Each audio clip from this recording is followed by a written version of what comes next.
Hallo und willkommen zu dieser deutschen Ausgabe von Lead Well. Und wiederum habe ich einen wundervollen Gast bei mir, und zwar Dr. Ulrike Stefanowski. Hallo Ulrike. Hallo, grüß dich, Christine. Um dich kurz vorzustellen, Ulrike, du bist Ärztin, Coach oder Coachin, wie es ja jetzt so schön heißt, und Gründerin von Insano.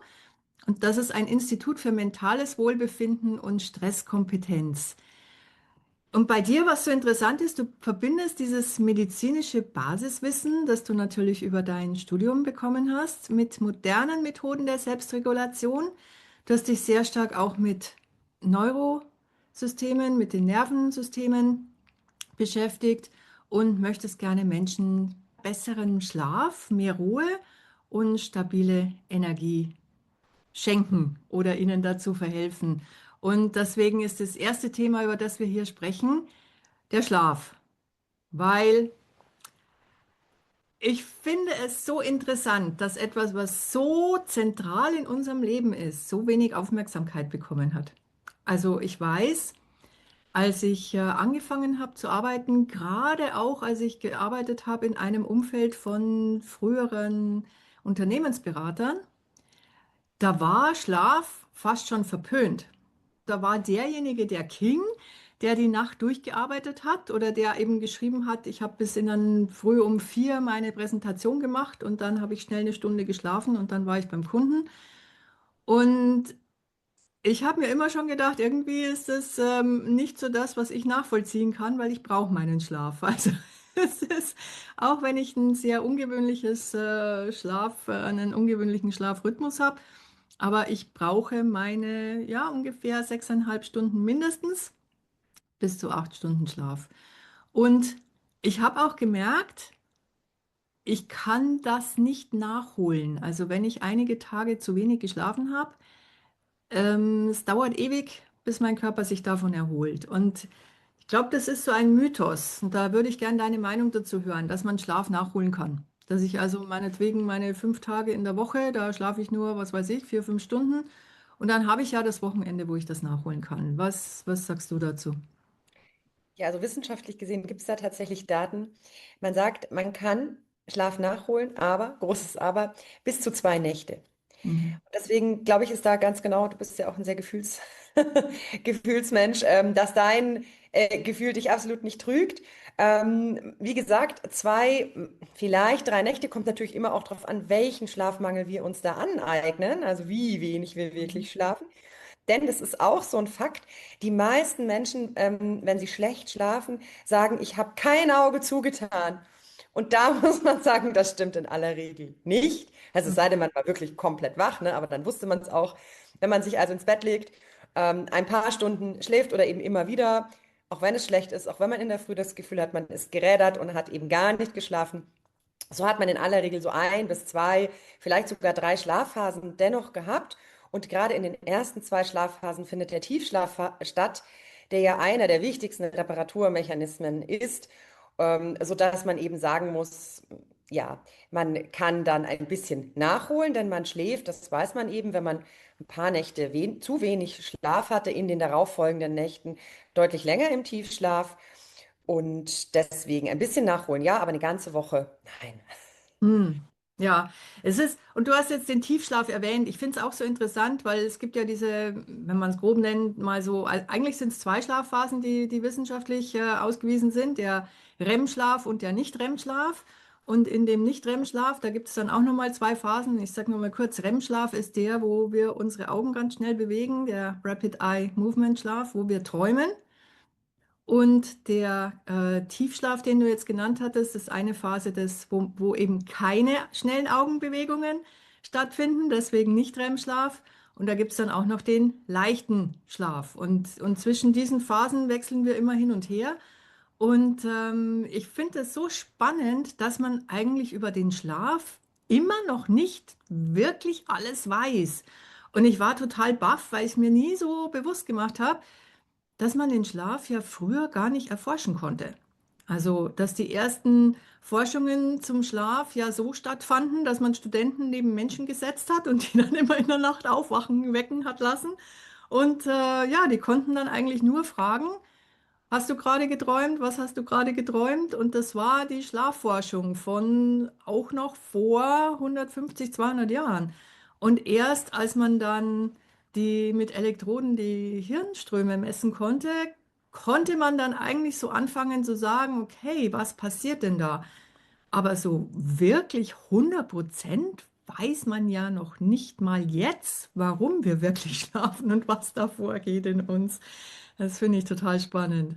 Ja, so ist es. Gut, also das Warum, denke ich, kann man schon beantworten, weil das ist dieses Thema Regeneration. Mm, Ja, und dass wir ja eine Rhythmik haben, letztendlich eine zirkadiane Rhythmik. Und was ich da auch so spannend finde, dass die eigentlich auf 25 Stunden läuft. mhm, Dieses Wissen entlastet auch viele, denn in aller Regel sind die Menschen morgens müde, während man abends, obwohl man ja wüsste, es wäre Bettzeit und man weiß, man ist morgen noch müde, wenn man jetzt wieder eine halbe Stunde oder Stunde später geht, eigentlich noch sehr aktiv und wach ist und sich auch gut fühlt, so in aller Regel zumindest.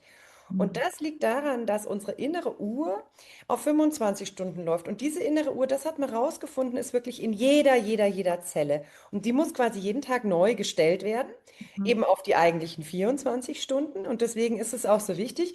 Und in den Seminaren, die ich halte zum Thema Schlaf, ist meine wichtigste Botschaft eigentlich, dass wir eben mit diesem Wissen jetzt mit uns ein bisschen sanfter umgehen und zum einen halt nicht so den Klassiker, ne, da kennst du auch die inneren Gespräche, die da sagen, ach du Depp und bist wieder müde, hast wieder nicht geschafft und so weiter, sondern dass wir eben sagen, guck, du musst halt deine innere Uhr heute wieder gut einstellen und das geht tatsächlich über Licht.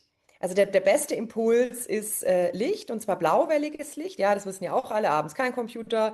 Jetzt nicht morgens den Computer an, das soll nicht die Botschaft sein, sondern im Gegenzug draußen ist immer das richtige Licht, weil da kommen wir ja her, da sind unsere Zellen eben geprimed auf dieses blauwellige Licht, das einfach morgens ist. Und natürlich mm, ist es im Winter schwieriger, keine Frage. Aus dem Grund ist auch eine Wintersmüdigkeit einigermaßen normal, sag ich mal. Und auch da versuche ich eben mit diesem Thema Achtsamkeit so umzugehen, dass man eben sagt, ja, wenn es irgendwie möglich ist, dann darf man im Winter vielleicht auch ein bisschen eine Stunde länger schlafen, wenn es geht, ne, vom Job her. Aber wichtig ist vor allem, dass man dann rausgeht, weil dann schaut man eben, dass das Schlafhormon, das Melatonin, das eben einfach noch so einen gewissen Overhang hat, dass das dann wirklich schnell weggeht und dann ist man auch wach und das hat auch eine Auswirkung auf den Nachtschlaf. Also der Tag gehört einfach zur Nacht, die sind untrennbar verbunden. Das wissen alle, die sich tagsüber viel bewegen, die schlafen nachts in aller Regel super gut. Und wenn man es tags nicht geschafft hat und nicht draußen war und vor allem nicht in den Morgenstunden, ja, dann bleibt man wahrscheinlich so in der Nacht auch einigermaßen wach. Also wichtig wäre einfach der gute Wechsel. mhm, mhm. Und du hast den zirkadianen Rhythmus erwähnt. Lass uns da noch mal kurz drüber sprechen. Das ist also so der Rhythmus, der im Körper in allen Zellen vorhanden ist und der dann ausschlaggebend dafür ist, ob ich ein Langschläfer bin oder ein sogenannter Frühaufsteher, wie man es halt so ganz populär sagen würde. Und da kann ich ein Lied davon singen, weil ich bin tatsächlich ein sehr ausgeprägter Langschläfer. Also bei mir ist es, das ist seit Kindheit. Ich weiß, meine Eltern haben schon mit meiner Grundschullehrerin gesprochen. Sie soll mir doch sagen, ich müsste abends ins Bett gehen, weil es sonst nicht möglich wäre, in der Schule mitzumachen. Und es ist wirklich, das zieht sich durch mein Leben. Also ich kann einfach abends nicht früh schlafen. Ich brauch ganz hohen Schlafdruck. Also ich brauche ganz viel Müdigkeit, damit ich abends mal vor halb zwei, zwei schlafen kann. Und das ist in unserer Welt, finde ich, auch so, ja, fast schon schwierig, weil eigentlich unsere ganze Kultur ist für Frühaufsteher gemacht. Das Mhm. heißt, wenn ich einen anderen zirkadianen Rhythmus habe, dann habe ich es tatsächlich schwer. Und auch so Schüler, gerade die Jugendlichen, die haben ja auch eher einen Rhythmus, der verschoben ist in Richtung langen Schlafen. Und da ist es ja auch oft so, dass man sagt, die sind eigentlich jeden Tag im Jetlag, weil die nicht in der Zeit schlafen können, in der sie wollen würden. Was sagst du denn dazu? Ja, da gibt es tatsächlich Daten. Also das eine ist jetzt erstmal noch der Bereich, den du erwähnt hast, dieses, was ja viele sagen, sie sind eine Lerche oder eine Eule. Mhm. Da muss man fairerweise sagen, wenn man sich so Untersuchungen anschaut, es ist im Prinzip die normale Gaußsche Verteilung auch für dieses Thema. Bedeutet, 90% sind so Normaltypen, also würden sich schon ganz gut anpassen können, allerdings nicht. Und das ist jetzt der Punkt auch mit den Jugendlichen, auf diese 8 Uhr, ne? Also 8 Uhr Schule oder viele ja sogar mittlerweile Viertel vor 8, was ja bedeutet für gerade die, die auch einen längeren Schulweg haben und wo die Eltern dann noch sagen, man muss morgens was essen, wovon ich im Übrigen nicht viel halte. Aber eben dieses Ding, dass man halt dann irgendwie den Wecker auf 6, Viertel nach 6 oder spätestens eigentlich halb 7 hat. Und das ist definitiv von der Leistung auch, die man bringen kann, nicht optimal. Also da gibt es wirklich, da haben die in Österreich mal eine Studie gemacht und haben die einen Kinder um 9 Schulbeginn und die anderen um 8 und ansonsten geguckt, dass die Gruppen sehr gleich sind.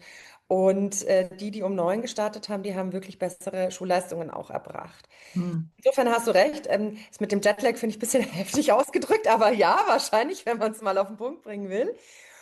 Und auch in der Arbeitswelt sehe ich das. Es gibt Mhm. einfach Unterschiede, ja. Aber so eine echte, ganz heftige eben Lerche oder Eule, das sind wirklich nur 5% an beiden Seiten, also dann wieder doch 10% der Menschheit, ja, die sich extrem, extrem schwer tun natürlich. Und du sagst es, in unserer Welt ist immer noch ja leider so dieses, du bist ein besserer Mensch, wenn du eben nach diesem Rhythmus leben kannst in der Früh. Und das ist sozusagen unfair für die, die lieber nachts arbeiten. Aber ich finde, bei all dem Dilemma, das wir haben, gibt es ja doch mittlerweile relativ auch flexible Möglichkeiten, gerade durch Online-Arbeit, internationale Arbeit, wie du es auch schon ja in deiner Historie hattest, Mhm. dass man dann sagt, wenn man irgendwie die Chance hat, bevor man sich quält und natürlich auch gesundheitlich ein Stück weit schädigt, das muss man schon auch sagen, wäre es doch gut, man sucht sich auf lange Zeit einen Arbeitgeber oder einen Selbstständigkeitsberuf, wo man nicht gegen seine eigene Rhythmik arbeitet. Und die existiert in jeder Zelle, das Mhm. weiß man. Ja. Mhm. Mhm. Ja, ja, ich hatte Glück, wie du sagst. Ich hab für ein US-amerikanisches Unternehmen gearbeitet und konnte zu deren Geschäftszeiten arbeiten und das hat mir natürlich sehr gut gepasst. Jetzt, wer kommt denn da so zu dir und was für eine Art von Schlafproblemen haben die Leute denn? Also ich mache wenig in diesem Einzel, weil das klang jetzt gerade so ein bisschen, Mhm. dieses Coaching ist im Prinzip dazugekommen, als eben ich eigentlich aus einer Gruppendynamik heraus eben Menschen kamen und gesagt haben, Mensch, die Themen, die du da behandelst, da bräuchte ich jetzt wirklich eine separate Beratung. Und aus Mhm. dem Grund mache ich auch mittlerweile Einzelcoaching. Da kommen dann eben vor allem eben Menschen, die schon seit langem sich quälen und die tatsächlich in der klassischen Medizin keine Antworten finden. Aber das ist nur, sage ich mal, 10% meiner Arbeit. Der Löwenanteil, den verbringe ich damit, dass ich in den Betrieben jeder Couleur, also angefangen von wirklich mit 20 Mann bis hin zu 5000 Mann ist so die größte Firma und die machen dann mit mir dieses Thema gesunde Erholung, Regeneration, Schlaf. Wir nennen das dann natürlich auch ein bisschen schön, dass die Leute Lust drauf haben, sowas wie Träum dich fit, ja. Und der Workshop kann dauern angefangen von quasi einem ganzen Tag, wo man dann ja wirklich auch, ich mache schon Persönlichkeitsarbeit mit den Menschen, indem die natürlich Coaching-Fragen gestellt bekommen und sich die selbst beantworten dann auf einem Zettel, aber natürlich auch dann im Einzel immer mal für ein paar Minuten rausgehen und so Themen für sich selber klären. Wir machen auch immer einen Test, das heißt, man weiß, wo man so steht, gell? Also ist wirklich Bedarf, ist Handlungsbedarf, sage ich mal, ist mir als Medizinerin auch wichtig, Mhm. dass wir natürlich nichts verpassen. Es gibt auch schlafassoziierte Erkrankungen, das muss man sagen. Die können auch auf die Dauer, wenn die nicht erkannt sind, wirklich gravierende Folgen haben. Ja, also sowas wie die Schlafapnoe, die ja wirklich Schlaganfall, Herzinfarktrisiko extrem erhöht. Und die aktuelle Datenlage sagt, 20% aller Menschen haben diese. Mhm. Also auch in diese Richtung wende ich den Blick in den Seminaren. Und das Wichtigste ist mir dann aber, dass wir wirklich alltagstaugliche Beispiele durchspielen. Und die kommen ja auch von den Teilnehmern selber. Denn jeder Alltag ist anders, gell? Mit Mhm. Kind anders als ohne. Mhm. Und dass man dann nach Hause geht mit so einem bunten Blumenstrauß an Möglichkeiten, wie man seinen Schlaf erholsamer gestaltet, wie man auch wieder Freude dorthin bekommt. Denn für viele ist es eben, wie du sagst, schon so ein Thema, ich muss jetzt und ich quäle mich damit und das ist ja sehr schade. Weil Mhm. das einzige Programm, das wir haben, das völlig kostenfrei uns gesund und fit hält. Und Ja. es ist doch so schade, dass wir da bei dem Thema nicht eigentlich jubelnd sagen, wow, was habe ich mitbekommen? Und Mhm. wie sorge ich dafür, dass ich auch möglichst Gutes, vieles davon bekomme? Und die Mhm. Firmen profitieren, weil natürlich ausgeschlafene Mitarbeiter sehr viel bessere Leistung bringen und die Fehlerrate geht runter, weil unausgeschlafen ist auch das echt ein großes Thema, gell? Mhm. Ja, und ich könnte mir auch vorstellen, dass ein Großteil von dem mentalen Gesundheitsthema, das wir gerade haben, tatsächlich auch mit Schlafproblemen zu tun hat. So ist es. Also ich meine, allein die Umgebung, in der wir schlafen, ist einfach vielfach zu laut. Hm. Ja, oft natürlich dann auch gerade im Winter haben wir oft das Thema Heizungsluft, dann trocknen die Schleimhäute aus. Und natürlich dann haben wir eher das Erkältungsthema, aber also Dinge, wenn man das weiß, gell, macht das viel Sinn. Und wie du sagst, die mentalen Geschichten sind einfach, wenn ich jetzt zum Beispiel mit dem Krimi ins Bett gehe oder die Nachrichten, dann ist es auch so, unser Gehirn verarbeitet ja insbesondere das, was kurz vor dem Schlafengehen war, auch in Träumen. Und wenn ich da halt Mord und Totschlag hatte, naja, dann habe ich nachts den auch. Und dann geht er vielleicht in der Firma weiter morgens, wer weiß. Mhm. Mhm. Mhm. Was ist denn dann so ein Beispiel von einer Maßnahme, die du sagst, die hilft auf jeden Fall, Gut, um eine besser haben wir schon schlafen zu können? angesprochen, das ist dieses Thema, geh morgens raus. Mhm. Schau, dass du diese frühe Morgen, vielleicht Sonne, aber ansonsten auch Licht einfach bekommst, weil das stellt die innere Uhr perfekt ein. Mhm. Der zweite ganz große Tipp, aber der ist jetzt nicht verwunderlich, heißt natürlich, schau, dass du tagsüber immer wieder Bewegung bekommst und zwar mindestens eine halbe Stunde richtig auspowern, also ran an die Grenze vom Herz-Kreislauf. Dann kommt der Schlaf abends viel, viel besser. Und der dritte Tipp ist, dass man vor dem Schlafengehen eben dafür sorgt, dass man keine großartigen Aufreger hat, sondern dass man so, also viele sagen 2 Stunden, aber das ist eben nicht praktikabel aus meiner Sicht. Aber so in der letzten halben Stunde sollte man eine schöne Routine haben, die einem wirklich gut tut. Wie gesagt, eine Meditation, ein gutes Gespräch, eine schöne Tasse Tee. Viele haben ja das Thema Achtsamkeit oder dass sie 5 schöne Dinge, die mache ich im Resilienztraining, die sammelt man über den Tag, die kann man da Revue passieren lassen. Und dass man einfach so dieses Thema friedlich ins Bett gehen und sich freuen, eine Fußmassage, eincremen, ach, da fallen mir 101 Dinge an. Ich könnte die 2 Stunden füllen. Ein Aha, Spaziergang ist auch ganz wunderbar, das mache ich aha, sehr gerne. aha. Und das hilft dann besser einzuschlafen. Was ist denn dann mit dem Durchschlafen? Weil es gibt ja Menschen, die haben Probleme mit dem Einschlafen. Es gibt Menschen, die haben Probleme mit dem Durchschlafen oder sie wachen dann früh auf und können nicht mehr schlafen. Was ist denn mit dem Durchschlafen? Was mache ich da? Ja, du sagst es schon. Also die Medizin unterteilt das ganz streng. Ein- und Durchschlafstörungen. Für den Menschen ist das egal. Wenn Hm. er nicht schlafen kann, ist immer doof, ja? Hm. Das Einschlafen haben wir im Prinzip gerade gehabt. Beim Durchschlafen ist es so, dass wir in aller Regel zwei Probleme haben. Also entweder wir wachen auf und sind körperlich relativ fit.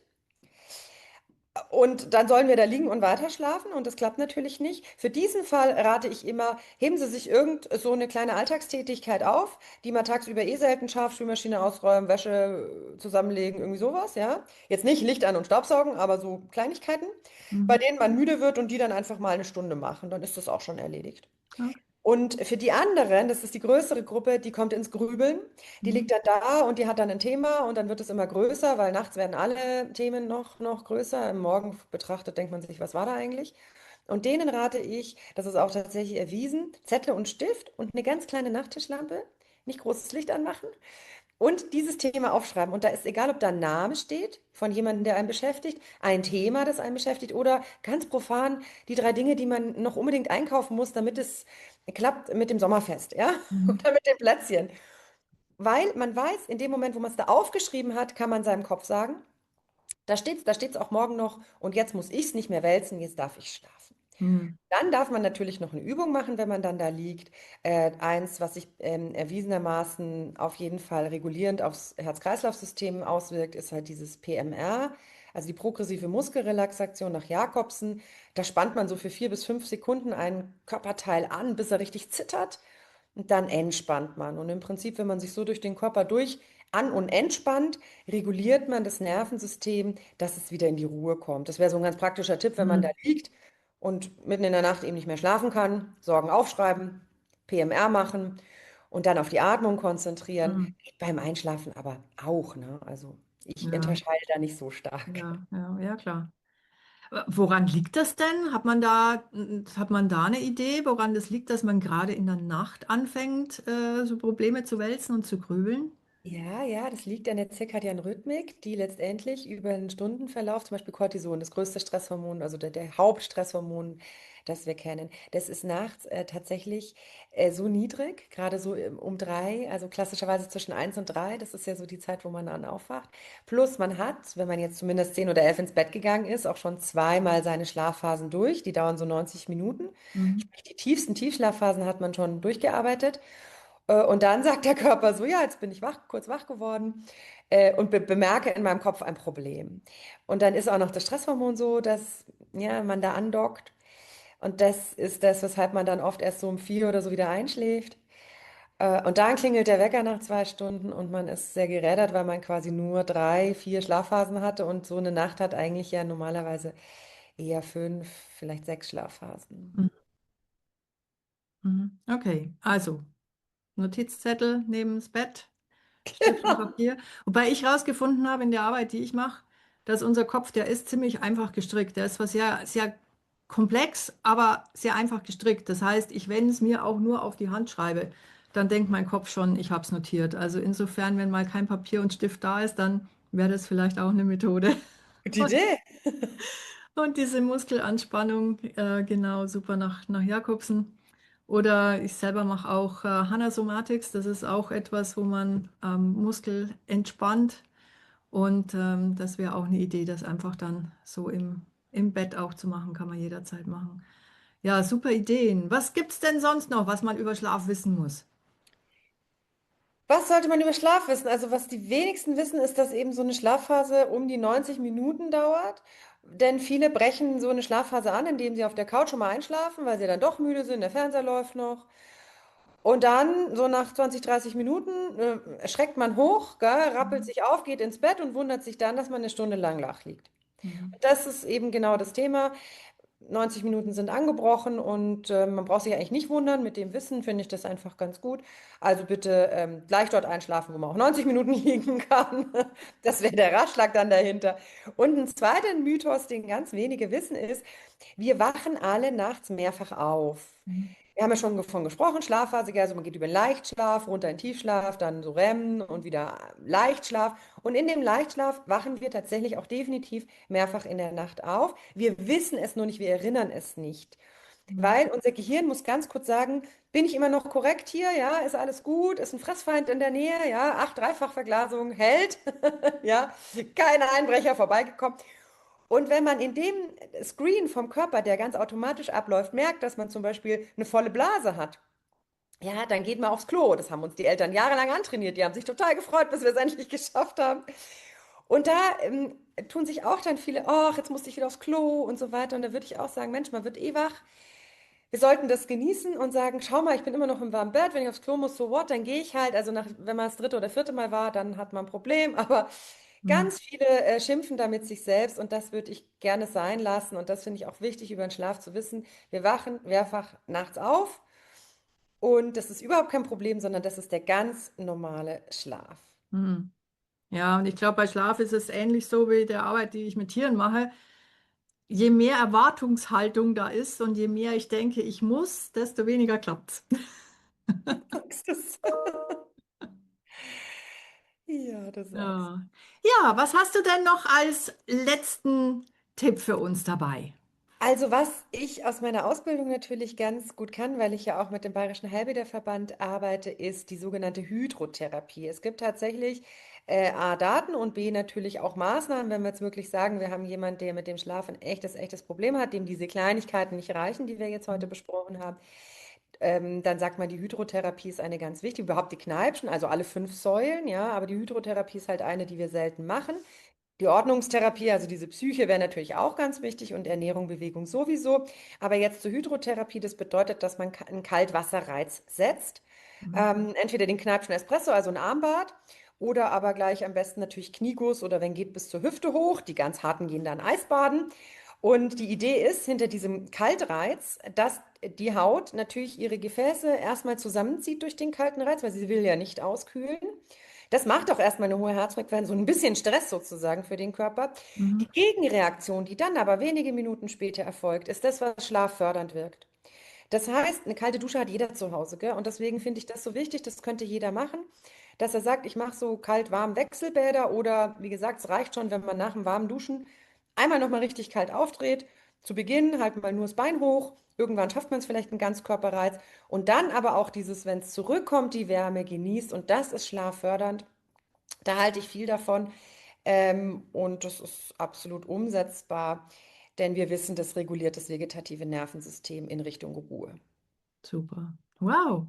Ja, vielen herzlichen Dank für die vielen spannenden Einblicke und die vielen Impulse. Und ich kann einfach nur ein riesengroßes Dankeschön an dich sagen, Ulrike. Wie finden Leute dich denn? Wie finden die Menschen dich, wenn sie Näheres von dir oder mit dir arbeiten wollen? Ja, also ich denke, wenn man meinen Namen googelt, geht es. Der ist allerdings sehr lang und sperrig. Also insofern vielleicht doch lieber die Insano suchen. Also ganz normal, World Wide Web, insano.eu, weil die DE war schon weg. Ja. Insano soll drin gesund sein heißen. Also Mhm. ganz einfach, wie man spricht. Wunderbar. Und ich verlinke es natürlich auch in den Show Notes und freue mich, weil ich weiß, wir haben noch weitere Gespräche vor uns zu weiteren spannenden Themen, wie zum Beispiel zum Schmerzempfinden und zum Abnehmen. Wer Ja, hat damit kein Thema? Ich glaube, da gibt es sehr wenige Menschen, und da freue ich mich schon sehr drauf. ich auch. Mach's ganz gut, gell? Tschüss. Ciao.